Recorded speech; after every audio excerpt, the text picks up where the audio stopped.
Within the city. Within the city. I would like to call the recommended meeting to order. Are we in compliance with the open meeting law? Yes, we are. Having said so, I would like to move to the first line item of business, and it's not the strange animal story. It is advance item bill number 2012-54 for possible action amends the Unified Development Code to authorize applications and related documents to be submitted electronically. Staff. Members of the committee, Flint Ag Department of Planning, from our last recommending committee, there had been concerns about the use of an electronic signature. The reason that we are proposing this change is to support the new software that the Department of Planning will be using, and eventually other city departments as well, to be able to do electronic plan check and to take in applications online. As part of being able to do applications online, one of the things that we need to do is to be able to have the ability to accept an electronic signature. Now, how this is different than the standard hard copy applications that we get is that instead of actually signing your name, what you are doing on the electronic form is you are checking a box, verifying that the information you are submitting is true and correct, and basically testifying that the information you're submitting, that you have the ability to do so. This is no different than an online mortgage application or an online loan application where you are basically stating that you are the applicant and the information that you have submitted is correct.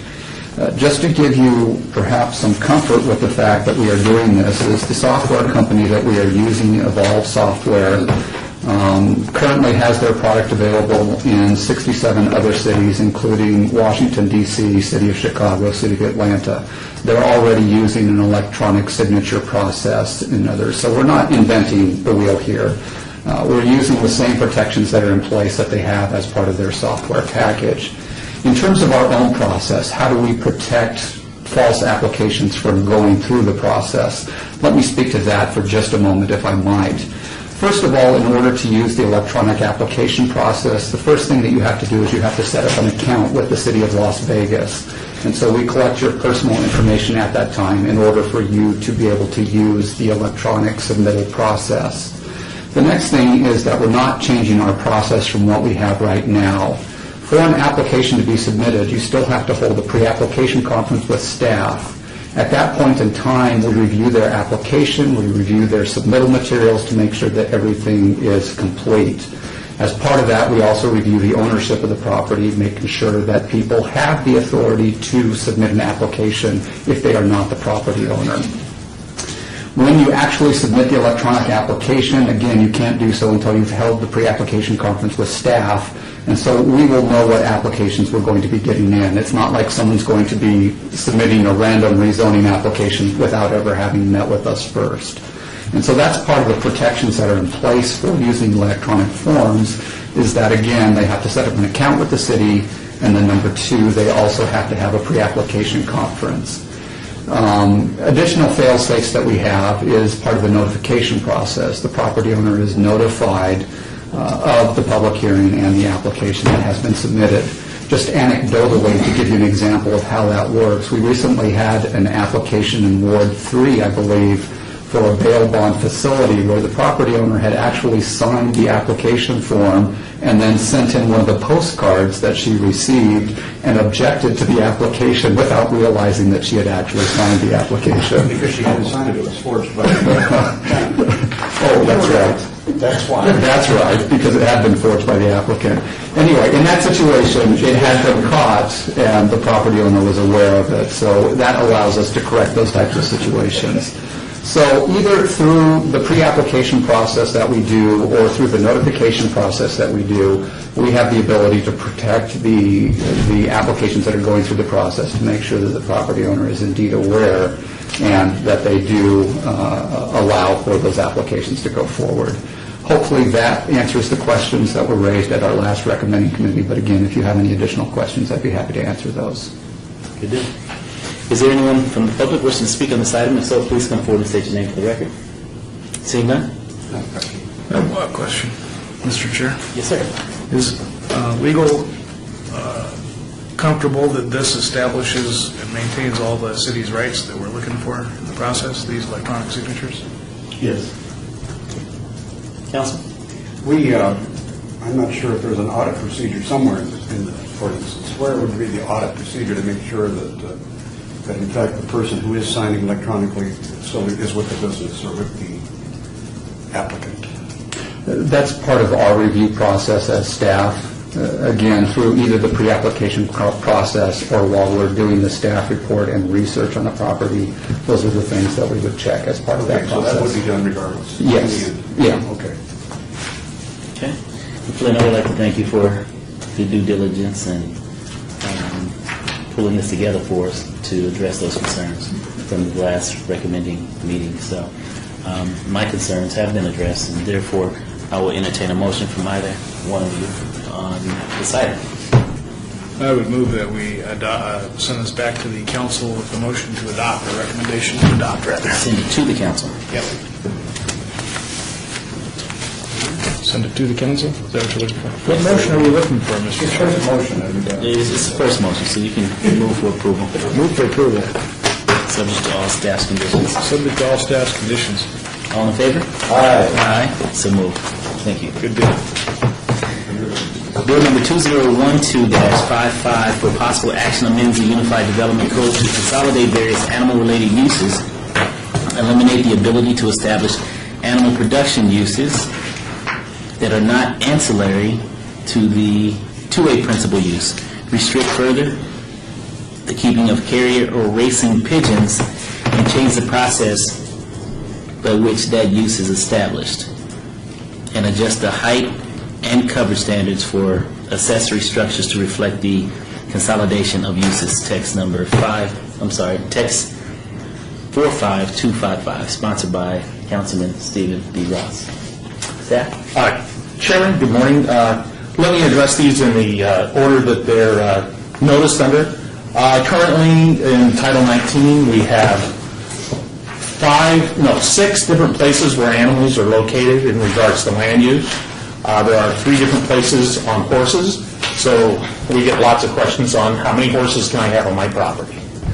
And depending on which land use you pick, it's different for each one. So it's confusing in that manner. This will consolidate all of those into one use of animal husbandry and consolidate those uses all together with all the conditions that previously existed on the other uses. It also eliminates the animal production use. For instance, like a Foster's Farm, chicken farm. Currently in our code, that's a permitted use in RE. You could have a Foster Farm here on Oakey and Buffalo if you so desire, in an RE zone, by right. That would eliminate that. Now you could have a farm, an animal production facility only if you had a primary residence on the spot, and it's limited in size. So we eliminate that animal production that we currently had in our code as we move more to an urban city and less of a rural nature. Questions as we go along. Yes. The other item is... Question for... Oh, sure. So I can ask a question. Oh, absolutely. Are we going to grab anybody that's doing something anywhere in this bill? Because I'm just wondering who's doing something that might be contravention of the bill after it passes. We don't believe so. We don't believe we had any large animal production facilities within the city of Las Vegas. There are none licensed currently. Just the farm out in the county in North Las Vegas. There's a farm in the county, and there is the Mr. Combs hog farm out in North Las Vegas. And then even the county restricts where those are now to be located. You actually have to be in Zone 5, which is mostly Malacca Valley now. So even within the urban sections of the county, you cannot do animal production without a special use permit or a zone variance through their zoning. Catch puppy farms, puppy mills. It does. It could address puppy mills in those relationships because it's any animal production. Okay, good, thank you. I think that's my question. I thought I'd heard you say earlier large animal production, but it's really any. Yeah, it's any animal production. Yeah. Our zoning code addresses large animals, but really, on small animals, we've had that issue before. How many goats can you have? How many sheep can you have?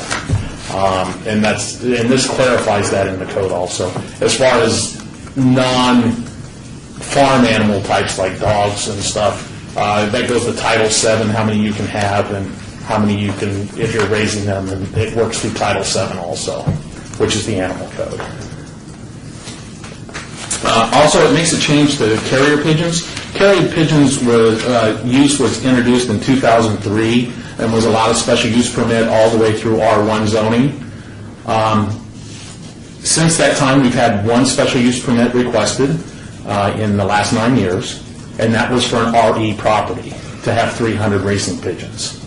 Staff felt that it was appropriate that racing pigeons not be permitted in R1 zoning and reduces that just to RE zoning where you're going to have 300 racing pigeons. It was originally generated by an applicant who was an enthusiast of racing pigeons. He passed away right after the bill was passed, and so there was never an application. We didn't get an application until 2009, and as I mentioned, it was in an RE property, and we felt that was more appropriate in RE versus an R1 zoning to have that many racing. If you wanted 5 racing pigeons, they would be pets, and this wouldn't apply to them. Can you find someone to take the 5 pigeons that hang out at my house? Well, I don't think, if they're racing pigeons, I think we can contact someone. If they're just indigenous to cities, They don't seem to move very fast. According to my cat, I'm allergic. Oh, boy. Can you have I'm unfamiliar still with zoning, so it's coming. But you could have an R1 house, really, with one house on a 5-acre parcel. oh, absolutely, yeah. And, it just happens that person may own it, it's just owned R1, but in fact, it's an estate for all intents and purposes. Would we be capturing somebody who might be on a very large parcel, R1, but essentially an RE? Or do we just do this, pass the bill, and handle the exemption when it comes, because it would be a practical thing to do? I think we would. If they currently have an R1 property that is 5 acres and they don't have a horse today, so they're not grandfathered in, and they wanted to get a horse later, we would ask them to rezone their property to RE in order to do that. I don't know how many R1 parcels we have that size with one house on them. I don't think there are. If there are any, there will be less than 5. There used to be a lot larger, on the west part of the town, there used to be a lot of larger lots, and they were just kind of all R1. You're thinking back when the west edge of town was rainbow. Yeah, but I would be hard pressed to find a single family home on an R1 property that's over a half acre. Actually, one that's over a third of an acre. It's sunny outside. Okay, all right. The other part of this bill also changes the setback heights requirements and coverage in the U and RE zonings for accessory structures. The issue there is we have single-story ranch homes on large lots, half acre up to 2.5, 5 acres.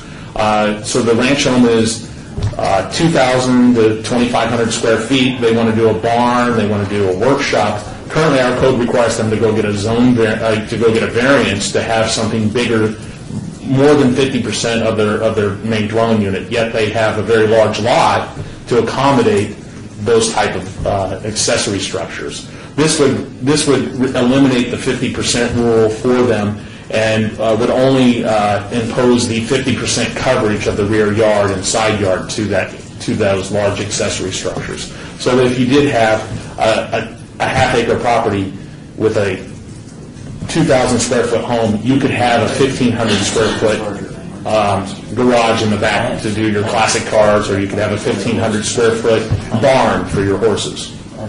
Currently, you would be limited to 1,000 feet and a smaller size, but you have a half acre and there's more than ample room to do that. It also, in exchange for that, we've increased the setbacks for the accessory structures in RE and U from 3 feet. All accessory structures are required to have a 3-foot setback in all zonings, all residential zonings. We've increased that to 10 feet so that the impact of your larger building moves away from your neighbors. So you can have your large workshop that's bigger than your house, your small ranch house, but it would be set back from your neighbor on your 2 acres. 10 feet?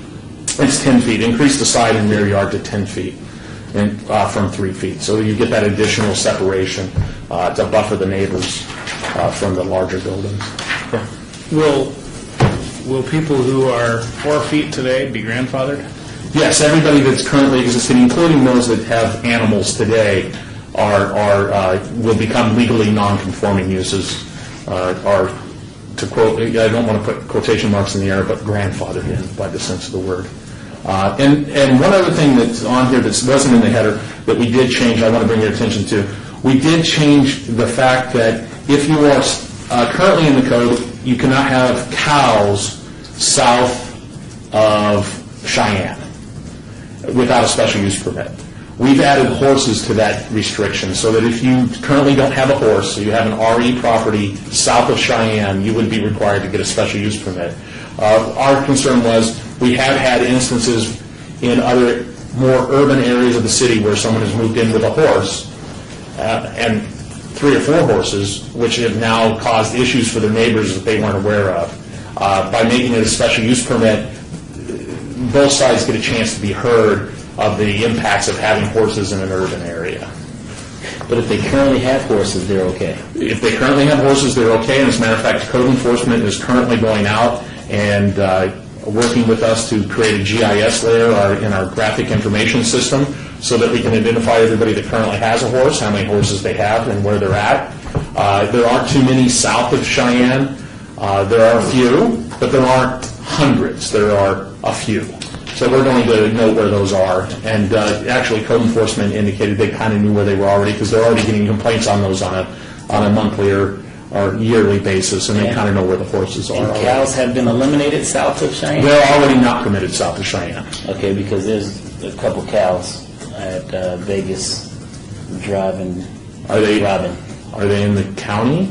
Are they in the county island? No, it's Okay. actually Ward 5. Yeah, those are not permitted without a special use permit. Okay. If you're south of Cheyenne. Because there's a number of horses in that area, and of course, Bonanza Village has a number of horses. Correct.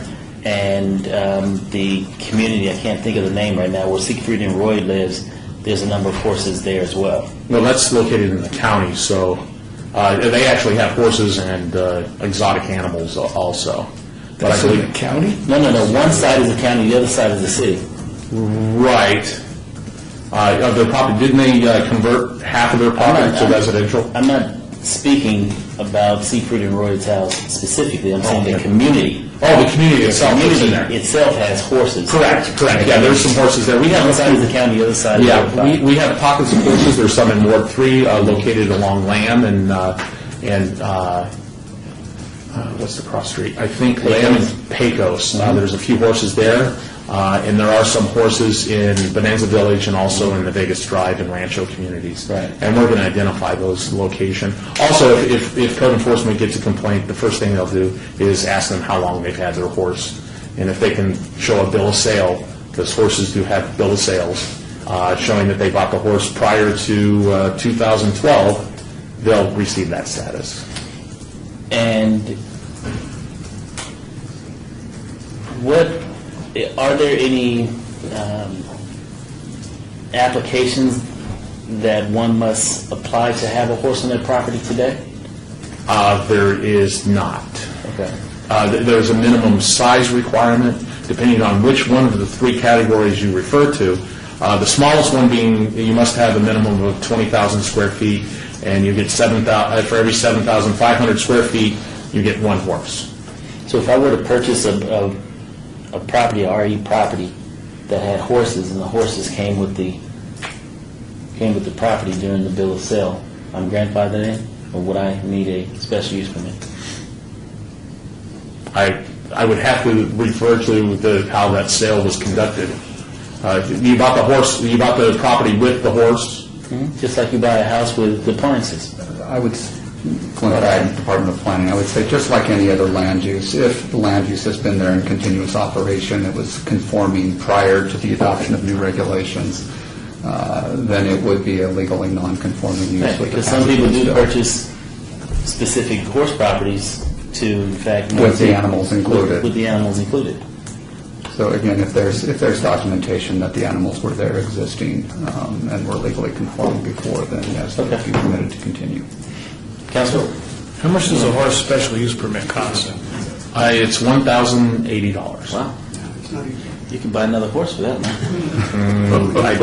I don't believe so. I believe the cost of a horse is somewhere between $5,000 to $100,000. Depends on who you buy it from. Well, it does depend on the quality of the horse.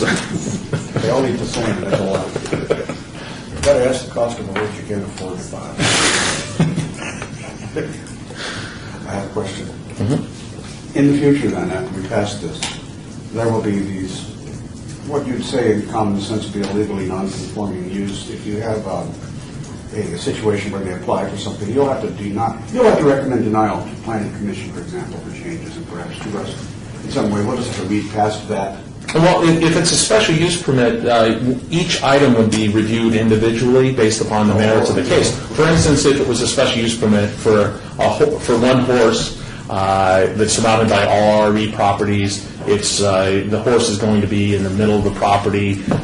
There's assurances that it'll be maintained. It's unlike a variance, where a variance is related to the site's physical nature of the property, whether it's unusually shaped lot or if it has an unusual elevation. With a special use permit, well, each one of those are considered individually. So there could be a recommendation for approval or denial, depending on if, for instance, you wanted to establish a horse property next to R1 homes and you're the only RE, that might be a non-compatible use. It possibly could, depending on how you did it. So there are opportunities for the staff to recommend approval on those.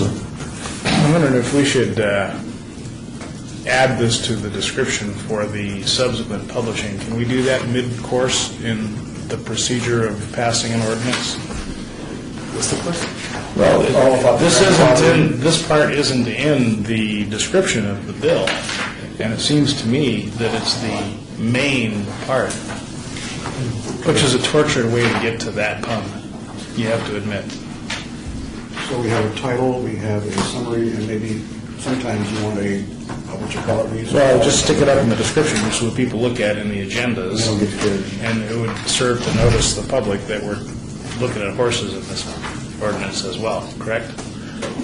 Yes, I think that would be, yes, it does do that. That's why I pointed it out. It wasn't here. Can we and it add does to do the that. description mid-course here, You know, getting a shake of the head over there, the clerk's office? because it doesn't say and other animals.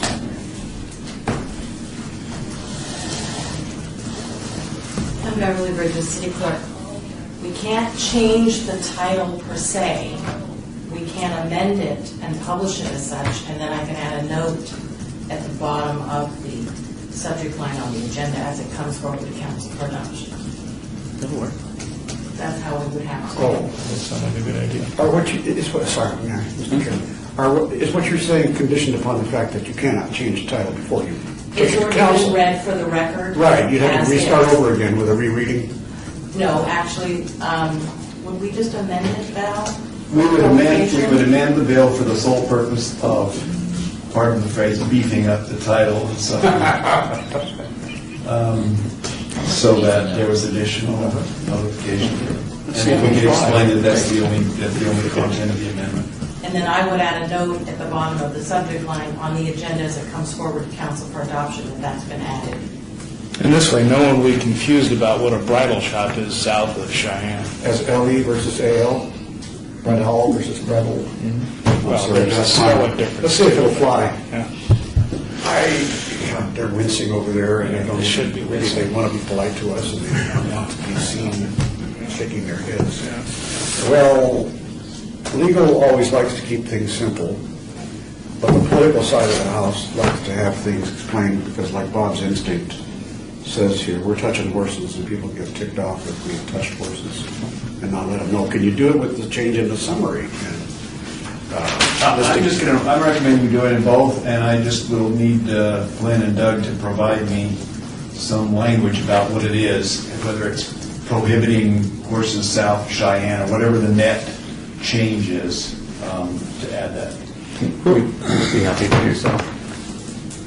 If that's more simple than bringing it back with the appropriate heading, why don't we just obey it to the next recommending. Is there a rush or need for this to come out of recommending today? Well, there are applications that are pending in relation to, not the animal uses themselves, but in relation to the accessory structures. There are some applicants that are waiting for this bill in order to establish, they didn't want to go through a variance process, they wanted to build Okay. Well, they've waited this long. What's going to prevent them from waiting 2 more weeks? I wonder if we can, Is it only 2 weeks? And Councilman, on advance, I don't believe that would do, we would not be able to change the 'Cause language. we're- We still have to go to the amendment process, or else I'm sorry? we'd have to. Yeah, Beverly Bridges City Clerk. The amendment would come through the same way after the next meeting as it would come through on today's meeting. Okay. We would do it the same way. Okay, so we can move forward to City Council, and you make the appropriate adjustment? Correct. Okay, then anyone want to make that motion? I would move approval with the changes that we have discussed. Everyone appears to be in agreement on them. Is that clear? Do you want us to state the types of animals? First Amendment. First Amendment, yes. It's just going to be horses, right? Prohibiting horses south of Cheyenne. Is that- Correct, which Because is, everything else is existing. yeah, Doug Rankin for the record, yeah, that's correct, it's just the horses. If you had an RE property and wanted to have some goats or some other animals south of Cheyenne, you could still do so, but cows and horses would be required the special use permit south of Cheyenne. Various animals. I'm just imagining all the little exceptions that are Shetland ponies horses. They are. No, it's been amended. Did you move to amend it? Well, I have a question, then. Why horses south of Cheyenne? Help me understand that again? Horses are large animals that create lots of obnoxious odors and smells versus smaller animals. So we're putting them on the same parity. I guess the more pointed question is, why south of Cheyenne? We're putting them on parity with cows, so that cows and horses, similar size, similar impact in terms of noise, smell, etc. And so we're just making horses the same as cows. Currently, cows are prohibited south of Cheyenne. Cheyenne is kind of the dividing line between what has been the rural area versus what is really becoming the urbanized area, if you will. That's what I'm getting at. Okay, so the square footage of the parcel that a horse is allowed south of Cheyenne with a special use permit as well. 7,500 square feet. Okay. You must have a minimum lot size. You must be RE zoned and you must have a minimum lot size. And what about north of Cheyenne? It would be the same. The standards are the same for the number. Without a special use permit? Without a special use permit. Currently in the city, you can have a horse if you have RE zoning at more than 20, anywhere within the city itself. Okay, so it is possible, being that there are a lot of dense communities north of Cheyenne, whereas my 7,000 square foot property up against a very densely populated residential community, I can bring in a horse right at their back wall without a special use permit. That's correct. That's the current state of affairs, and it would continue north of Cheyenne with this adoption of this bill. You would still be able to do that on a 20,000 square foot lot. You would be allowed to have 2 horses on your 20,000 square foot lot. And one on a 7,000 square foot. No, you must have 20,000 square feet minimum to have a horse at all. So if you can have one horse, you can have 2, and probably 3. 20, If you're 20,000, you can only have 2. We don't round up on horses. right, but at 22.5, you get a third horse. Correct. But you can't, there's no lot that's only big enough for one. You got to have the 20,000 lot minimum. Yeah, it's 2. You're going to have 2. You can choose to have 1, but you could have 2 if you so desired. Most horse people like that option. It used to be called a half acre, and it must have been changed to 20,000, right? Originally, half acres were a true half acre, 23,000, and I forget the number after that.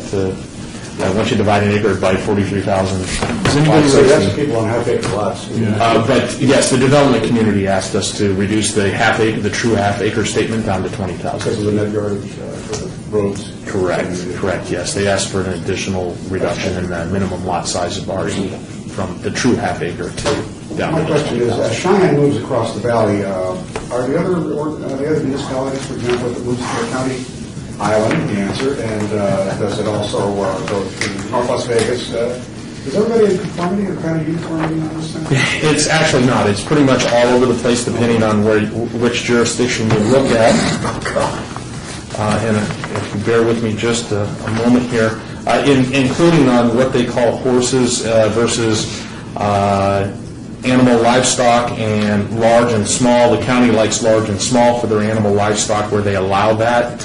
Like I mentioned, the large livestock, depending on the size of your acreage, you're allowed, and then they only allow a certain number of animals in their Zone 5, which is mainly Moapa Valley. Within the city of Henderson, let me see. Well, I don't care about Henderson, I was just thinking. Okay, and Henderson really doesn't allow horses any longer, except through livestock farming, and you must be on a large lot for them also, and their equivalent RE. And for North Las Vegas is kind of the same. Horses kind of are on the same thing. Everybody's on a large lot, and you can have so many horses. But the number changes depending on, once again, which category you want to call yourself. Are you agricultural, livestock, small, large? It changes the number. My last question. And the location. Okay, I got the answer there. And then the question is, do we permit a commons where you have people with the tenants of the various individually owned properties, but they have a commons, they can set up an acre or 2 or 5 acres where they could maintain animals that may be in existence, I don't know. But, and whereby you're kind of violating the rules here, but you're not, because you've got... As long as you meet the minimum acreage requirement, on the commons? yeah. You can have that. And as a matter of fact, we do have one residentially planned development that does permit horses, and they do have a common area where they have their stables and their horses. It's not very large, it's in the northwest, but they do have that. I don't know how many horses South are of there. Cheyenne, too. No, it's north of Cheyenne. It's north of Cheyenne, yeah. I don't know how many horses they have today, but when they first started, that was their plan. They were going to be a horse community where all the horses were, and that's the way it was entitled. Right. And you can also have commercial stables, if you will. So there's a couple of different ways to go about that. Thanks a lot. I have one more question. Does anyone remember when cows were outlawed? Cows were outlawed in the, I believe, 1998 or 1999, and it's actually bovines. It's not just cows, it's bovines, So- like that in the code. We're changing that to domestic cattle because bovines incorporate more than just what you would assume would be a cow. It includes certain species of antelopes and everything in it. I'll use my biology degree here, and I'll have to charge Flynn extra for that, since it's not part of my job. Maybe I'll just cut you off right now before we run up the bill. But it does include other animals. We're changing the term from bovine Thank you, to Doug. domestic cattle. I'll introduce, well, no, I won't introduce, but I'll entertain a motion. I think we have a motion out there. Repeat it, please, for the The record. motion would be to amend this ordinance as discussed, to change the title to reflect the contents of the bill, and Over the city council. approval. And all in favor? I really want to say no, but I'll say aye. Aye. Ayes have it. And just so that everyone knows that each bill moved out of committee today will be eligible for adoption at the December 19th city council meeting. And we did open it up for discussion, or did I? Okay, and I apologize, so I would like to, do we need to open it back up for? Let's do that so that it looks like we're... Just at the end. Right. Would you please I would move that, what? reopen the item? I would like to reopen this item. Okay, all in favor? Aye. Ayes have it. Anyone from the public wishing to speak on this item, please come forward and state your name for the record. Seeing none, Councilman. That's for you, Carson City. I would move approval with the amendment discussed to the title of this ordinance. All in favor? Aye. Aye, so moved. Thank you so very much. We're now down to citizens' participation. Public comment during this portion of the agenda must be limited to matters within the jurisdiction of the committee. No subject may be acted upon by the committee unless that subject is on the agenda and is scheduled for action. If you wish to be heard, come to the table and give your name for the record. The amount of discussion on any single subject, as well as the amount of time any single speaker is allowed, may be limited. Anyone? Seeing none, Councilman. I move for adjournment. All in favor? Aye. Aye. So moved. Thank you.